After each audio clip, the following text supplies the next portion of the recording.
প্রিয় ছাত্রছাত্রীরা, শ্যামস ক্লাসরুমে তোমাদের সকলকে স্বাগত। এই পর্বে আমি তোমাদের ক্লাস 11 সেমিস্টার 2 এর সংস্কৃতের দুটি মডেল প্রশ্নপত্র নিয়ে আলোচনা করব। এই প্রশ্নপত্রটি তোমরা ভালো করে দেখো। এখানে যে প্রশ্নগুলো আছে 2 নম্বর এবং বড় প্রশ্ন 5 নম্বরের, এই প্রত্যেকটা প্রশ্ন কিন্তু তোমাদের জন্য ভেরি ভেরি ইম্পর্টেন্ট। তাহলে চলে আসছি যে প্রশ্নপত্র দুটোতে। তোমরা দেখো, প্রথমে 1 নম্বর প্রশ্নপত্রে যে সেটটা রয়েছে, 2 নম্বরের প্রশ্নগুলোর মধ্যে প্রথমে রয়েছে সুগঠিত দৃঢ়শরীর। কার সুগঠিত দৃঢ়শরীর?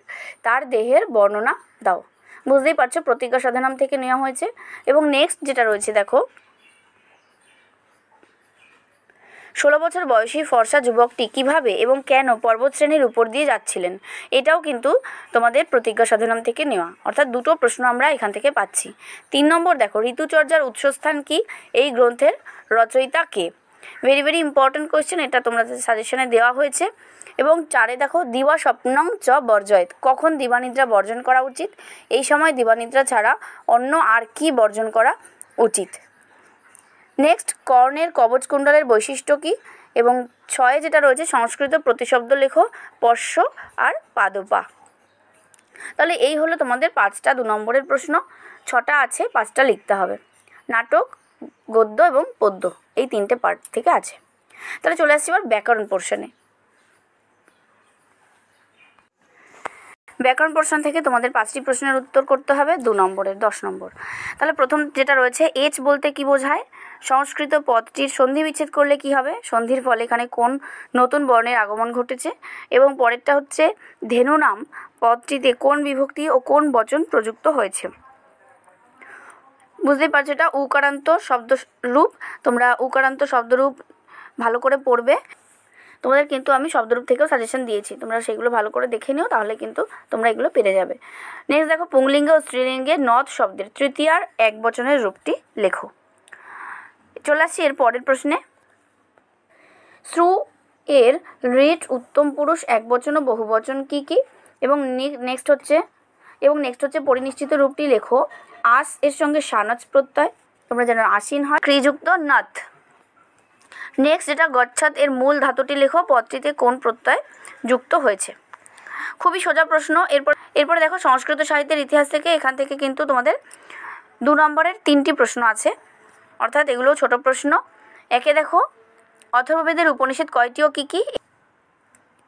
এই বেদের আরণ্যকের নাম কি? নেক্সট, মহাভারতের বৃহত্তম ও ক্ষুদ্রতম পর্ব কোনটি? জয়দেব রচিত গীতিকাব্যটির নাম কি? তিনি কার অনুপ্রেরণায় গীতিকাব্যটি রচনা করেন? মেঘদূতম কোন ছন্দে রচিত? ছন্দটির অক্ষর সংখ্যা কত? এই সব প্রশ্নের উত্তর কিন্তু তোমাদের শর্ট কোয়েশ্চেনের যে সাজেশন দেওয়া আছে সেখানে পেয়ে যাবে, এবং রিলেটেড ভিডিওগুলিতেও কিন্তু তোমরা পেয়ে যাবে। চলে আসছি রচনাধর্মী প্রশ্নেতে। যেমন সংস্কৃত সাহিত্য থেকে যেটা রয়েছে, একে, প্রতিজ্ঞা সাধনাম গদ্যাংশের নায়কের প্রকৃত পরিচয় কি? পাঠ্যাংশ অবলম্বনে তার রূপ বৈচিত্র্যের বর্ণনা দাও। নেক্সট যেটা রয়েছে, গোড়শানিক্ষু বিকৃতির্বশাং তৈলং নবোদনম কোন ঋতুর কথা বলা হয়েছে? পাঠ্যাংশ অনুসারে ঋতুটি সংক্ষিপ্ত পরিচয় দাও। এটিও কিন্তু তোমাদের ঋতুচর্যা, এই যে পাঠ্যাংশটি আলোচনা করা হয়েছে সেখানেও কিন্তু এই প্রশ্নের উত্তরটি তোমরা পেয়ে যাচ্ছ। নেক্সট দেখো, শক্র খলু ময়া বঞ্চিত। ময়া বলতে কাকে বোঝানো হয়েছে? উক্তিটি কে কাকে করেছিল এবং প্রসঙ্গ উল্লেখপূর্বক মন্তব্যটির তাৎপর্য লেখো। একে হচ্ছে কি, যজুর্বেদের শাখাগুলির সম্যক পরিচয় দাও, এবং 2 সংস্কৃত গীতিকাব্যের নিদর্শন রূপে মেঘদূতের মূল্যায়ন করো। এখান থেকেও কিন্তু তোমরা সাজেশন থেকে কমন পেয়ে যাচ্ছ। তাহলে এই হলো তোমাদের একটি প্রশ্নপত্রের আলোচনা, এবং আমি একই সাথে তোমাদের আরও একটি প্রশ্নপত্রের আলোচনা করে দিচ্ছি, তোমরা সংক্ষেপে দেখে নাও। দেখো, এখানে যে পার্টটা রয়েছে, প্রথমে তোমাদের সংস্কৃত সাহিত্য থেকে 5টি প্রশ্নের উত্তর করতে হবে। আমি প্রশ্নগুলো আর পড়ছি না। দেখো, প্রতিজ্ঞা সাধনাম থেকে রয়েছে যুবকটির বর্ণনা, গমন মার্গের বর্ণনা, এবং 2 যেটা রয়েছে, গল্প অনুসারে বন্য প্রাণীদের কান্নার কারণ, তারপরে ব্যুৎপত্তি নির্ণয় করো, নিশ্চিত এবং বর্জয়েত। আর গ্রীষ্মকালে কী ধরনের খাদ্যগ্রহণ স্বাস্থ্যকর হয়ে থাকে? কর্ণ কোন ধরনের হাতে দান করতে চেয়েছিলেন? এবং বিমলা অস্ত্র কী? সবকটা প্রশ্নই তোমরা সাজেশন থেকে কমন পাচ্ছ। ব্যাকরণ পোর্শন থেকে দেখো, শুদ্ধ রূপটি লেখো। মাত্রাজ্ঞা, মাতরিযুক্ত আজ্ঞা, আর এখানে যেটা রয়েছে এর মধ্যে কোনটা শুদ্ধ রূপ হবে? নিম্নলিখিত পদগুলির সন্ধি বিচ্ছেদ করো, এবং স্ত্রীলিঙ্গ ক্লিবলিঙ্গে ত্রিশব্দের ষষ্ঠীর রূপ কী কী? স্ত্রীলিঙ্গ ক্লিবলিঙ্গে ত্রিশব্দের ষষ্ঠীর রূপ কী কী? ইদম শব্দের দ্বিতীয় একবচনের রূপ কী? এর বিকল্প রূপ এবং ধাতু রূপগুলো এইগুলো। এরপর চলে আসছি বড় প্রশ্নতে। এরপরে দেখো পরিনিশ্চিত রূপ আছে পর্যক তুমুন, এবং নেক্সট সহ এর সঙ্গে কোন প্রত্যয় যুক্ত করলে সহ্য রূপ হয়, প্রত্যয়টির সঙ্গে অপর একটি ধাতু যুক্ত করে দেখো। সাহিত্যের ইতিহাস পাঠ থেকে ছোট প্রশ্নগুলো দেখো। শুক্ল যজুর্বেদের অপর নাম কি? এই বেদের পুরোহিতের নাম কি? বেদের বৃহত্তম ব্রাহ্মণটির নাম কি? এটি কোন বেদের সঙ্গে যুক্ত? মহাভারতের পর্ব সংখ্যা কয়টি ও কী কী? গীত গোবিন্দম কোন ভাষায় রচিত? এই গীতিকাব্যের শ্লোকগুলি কোন ছন্দে রচিত? বারবার করে বলছি, স্যামস ক্লাসরুমে দেওয়া সংস্কৃতের সাজেশন এবং প্রত্যেকটি ভিডিও তোমরা যদি খুব ভালো করে দেখো তাহলে কিন্তু 100% তোমরা পরীক্ষায় কমন পাবে। নেক্সট দেখো সংস্কৃত সাহিত্যের ইতিহাস থেকে যেটা রয়েছে।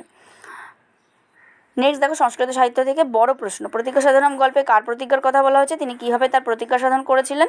নেক্সট ঋতুচর্যা অনুযায়ী বসন্ত ঋতুতে পালনীয় দিনচর্যার বিবরণ, এবং দানবীর কর্ণ নাট্যাংশে দেবরাজ ইন্দ্রের কিরূপ চারিত্রিক বৈশিষ্ট্য রূপায়িত হয়েছে। সাহিত্যের ইতিহাস পাঠ থেকে যেটা রয়েছে, সাহিত্যের ইতিহাস পাঠ থেকে দেখো যে দুটো বড় প্রশ্ন আছে, তার মধ্যে যে কোনো একটা প্রশ্নের উত্তর করতে হবে। অথর্ববেদের ব্রাহ্মণ উপনিষদ ও সূত্রাদির নাম উল্লেখপূর্বক এই বেদের গুরুত্ব কতখানি তা সংক্ষেপে বিবৃত করো, এবং মহাভারত সম্পর্কে লেখো। তাহলে এই হলো তোমাদের দুটো প্রশ্নপত্র সম্পর্কে সংক্ষিপ্ত আলোচনা। পরীক্ষা দিতে যাওয়ার আগে অবশ্যই এই প্রশ্নপত্রে দেওয়া সমস্ত প্রশ্নের উত্তর কিন্তু তোমরা তৈরি করে যাবে। তাহলে দেখতে থাকো স্যামস ক্লাসরুম, আর চ্যানেলে নতুন হলে অবশ্যই সাবস্ক্রাইব করে নিও। ভিডিওটি ভালো লাগলে, কাজে আসলে অবশ্যই লাইক করো, শেয়ার করো বন্ধুদের। ভালো থেকো, টাটা।